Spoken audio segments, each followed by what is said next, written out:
Last month, a friend of mine called me in a panic. Solid salary. Both he and his Health wife insurance. have good The jobs, whole we did solid everything right salaries, package. health insurance, Not the his whole layoff we yet. did everything right package. Just rumors. But his company announced Math layoffs. at the kitchen table Not at his midnight. layoff yet, just rumors. And suddenly, they were doing math Childcare. at the kitchen table at 2 midnight. car payments. Mortgage, Student childcare, loans. 2 Loan, car payments, nonstop, student forever. loans. That's when it hit All him. built And on the honestly, assumption it hit that me both too. Losing incomes just must one keep feel like flowing, financial nonstop, forever. You felt that That's when it hit him. And honestly, it hit me too. budget.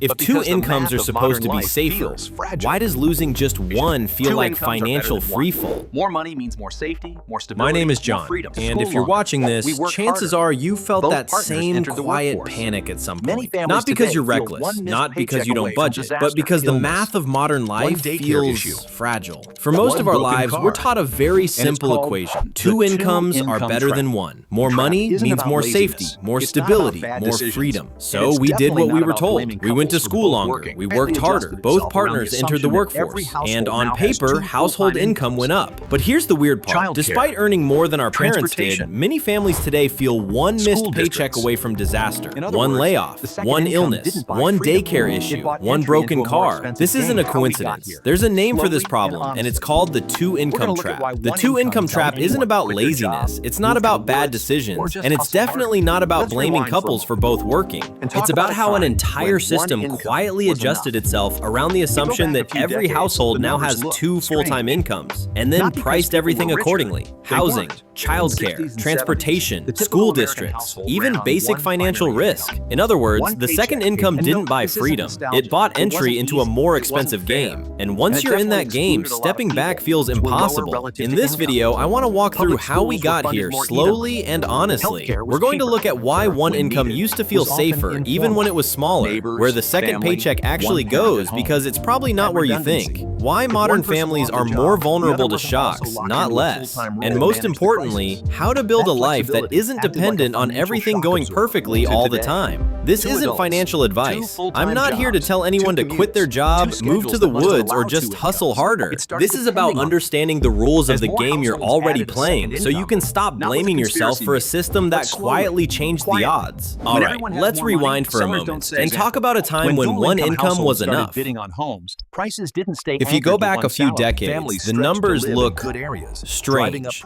prices even Not more. because people were richer. Childcare They weren't. became a paid service But because instead of a life shared was one. simpler, It became cheaper, expected. and less tightly coupled to one fragile setup. It stops In being the optional. 1960s and 70s, the the typical core American of the household two-income ran trap. on one primary income, one paycheck. That Years, flexibility even acted like a temporarily, financial the whole shock system absorber. starts to wobble.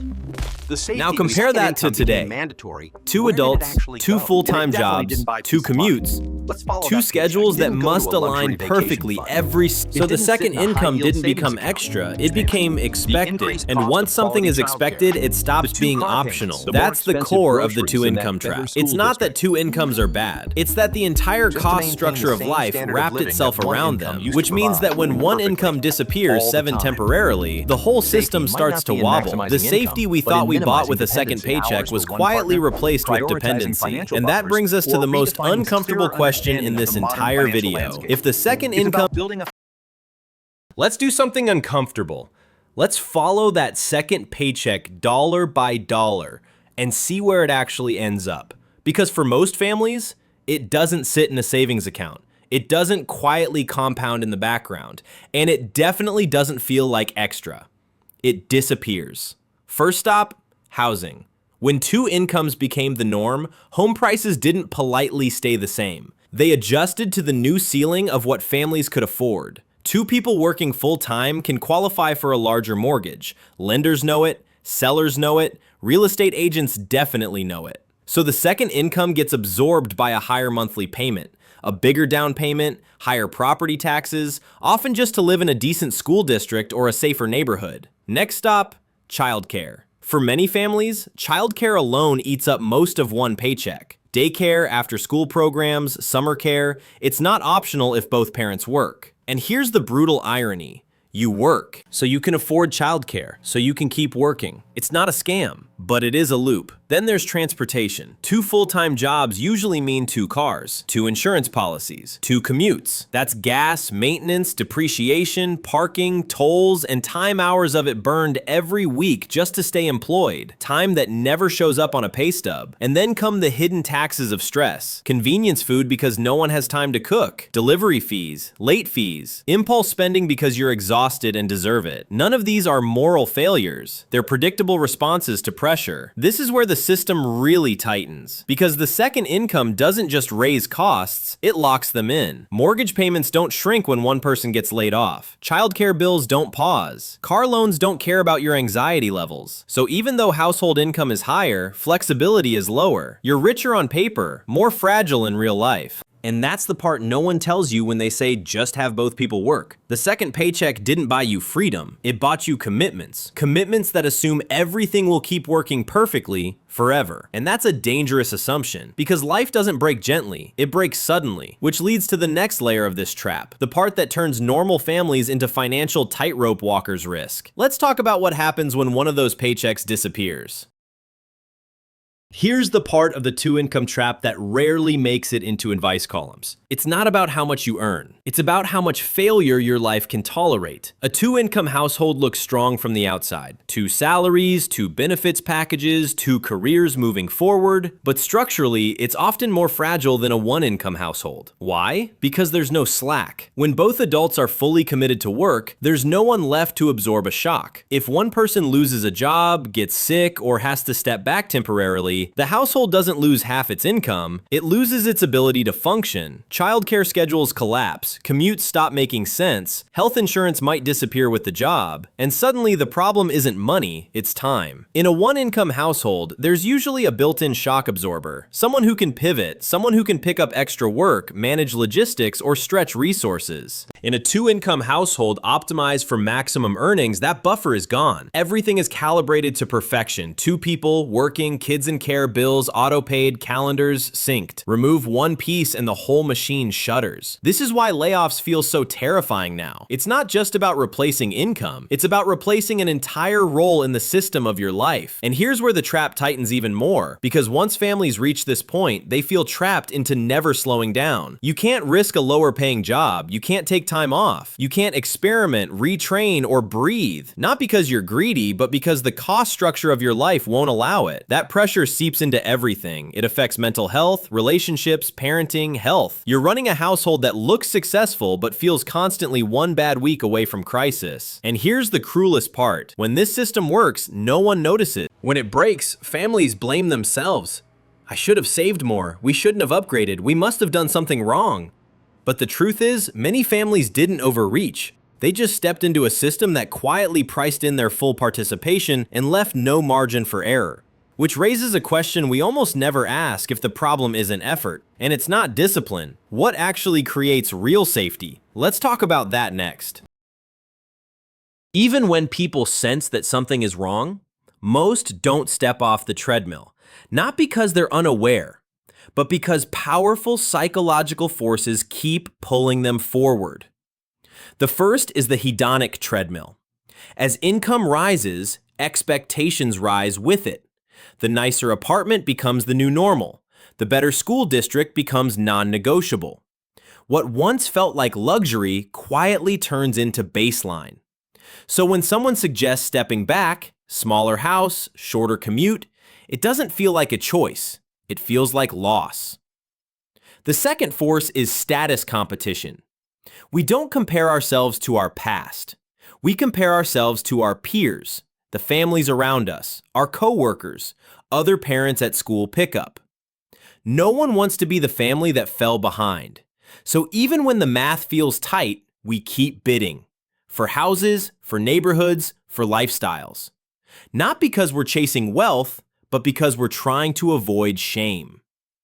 Then there's fear of falling. Once you've climbed into a certain standard of living, the thought of losing it becomes terrifying. You're not just protecting comfort, you're protecting identity. You're protecting the story you tell yourself about who you are and what kind of life you've built. This fear is subtle but relentless. It convinces people that they have no alternatives, that slowing down is failure, that opting out means giving up. So they keep both incomes running at full speed, even when the cost is exhaustion, stress, and fragility. And here's the irony. The system rewards this behavior in the short term. Higher salaries, bigger homes, more external markers of success. But it punishes it in the long term by removing flexibility. You don't feel trapped because you made bad choices. You feel trapped because the rules of the game slowly shifted underneath you. And once you're deep enough in the game, the exits aren't obvious anymore. That's why the solution to the two-income trap isn't work harder or cut coffee. It's something much more radical and much more humane. It's about designing a life that doesn't require everything to go right all the time. Let's talk about how to do that.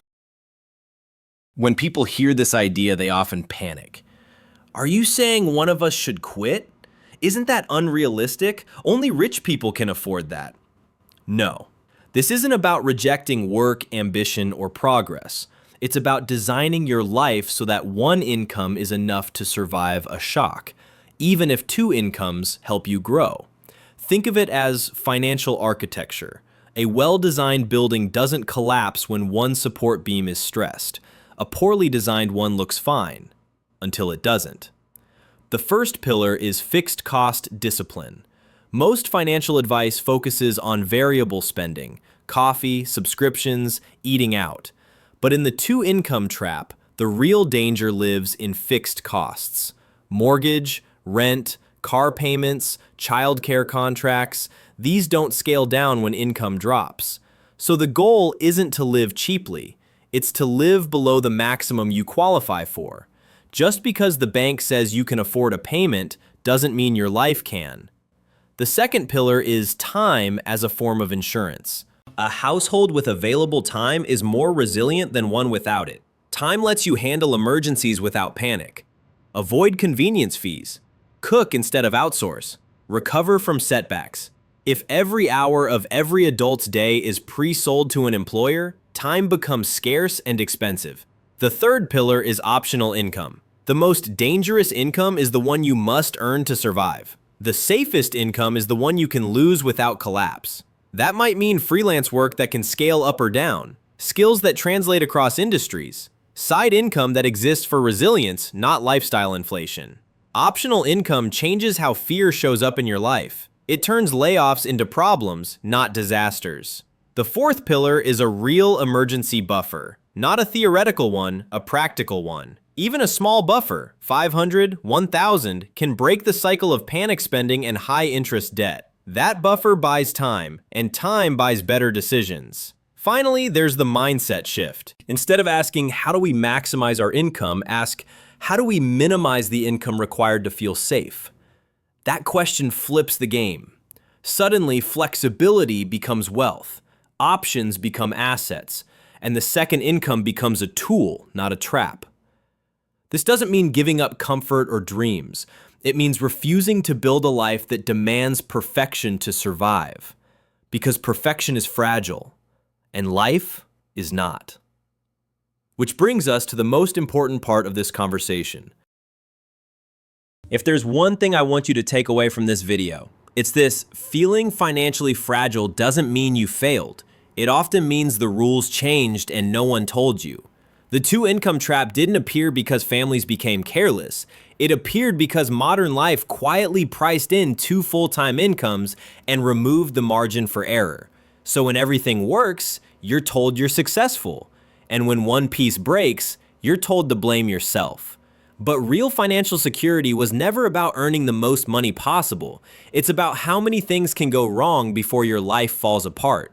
A household that can survive on one income, at least temporarily, has something rare today: flexibility. Flexibility to say no. Flexibility to recover. Flexibility to choose health, family, or sanity when life demands it. That doesn't make you lazy, it makes you resilient. So if this video resonated with you, don't hear it as criticism, hear it as permission. Permission to stop optimizing for appearances. Permission to design your life for stability instead of stress. Permission to value time as much as money. If you found this helpful, share it with someone who's running hard but feels stuck. And if you want more conversations like this, consider subscribing. I want you to be wealthy in life, not just on paper.